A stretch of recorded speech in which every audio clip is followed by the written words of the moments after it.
Welcome to another episode of Money Moves, the program that gives you practical solutions in building your own business in Ghana. And I'm focusing this time around on young and upcoming entrepreneurs. Today, we are diving into the fundamental topic for every aspiring entrepreneur. What kind of business should you register in Ghana, and why does it matter? If you are starting a small business, planning to go big, or doing charitable work, Ghana's Registrar General is a place to be where every type of business is registered. Now let's break down into various components. The first one is one-man business, which I call sole proprietorship. This is the most common and the simplest business that you can register.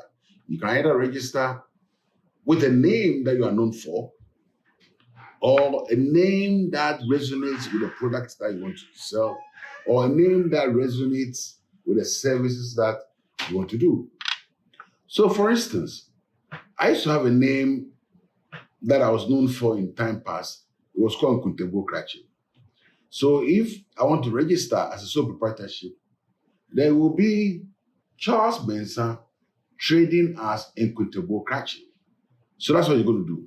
And when we say sole proprietorship, it means that you and the business are one. So the liability of the business, when I say liability, any future debt that will arise sits on you, the individual. So there's no limitation. So we say unlimited liability. Unlimited liability. And that's to do with the sole proprietorship. So once you are ready, all you do is that you go to Registrar General offices in Ghana. Online, you can pick out the information. You complete the forms with your Ghana card. And off you go. The name, the area of business that you want to conduct, the services that you want to do, any other thing at all. Then you register the business. It costs 120 cedis officially. And if you want the VIP services, you just add additional 400 to it. And within days, you have your registration certificate coming through. So it's really, really a walk through the park. I mean, it's easy. Basically, it's easy. It's easy to register as a sole proprietorship. Sometimes people trade with a name that they are noted for. Unfortunately, you would not register. You don't register it.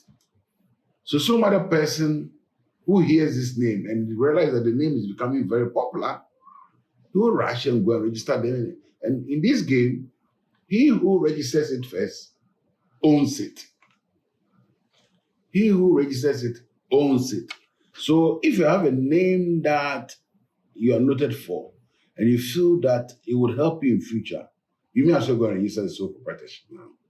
And I encourage everyone, as if just one of you is sole proprietorship, just make a start. Make a start and register it and start something on your own. Very important. The only difficulty is that when you incur liability debt in future and you're unable to pay, the rules of the game state that you will sell your things too. So it means that sole proprietorship, you have to be careful. That's all it is. You have to be careful. That's all. So you and the business are one. And I think that start it as a sole proprietorship.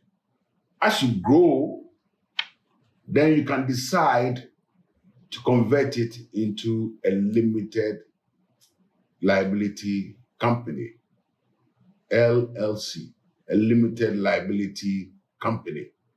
And these days, when you do it, you notice that you are being asked that your letterhead will show limited liability company, so LTD. Basically, that is it.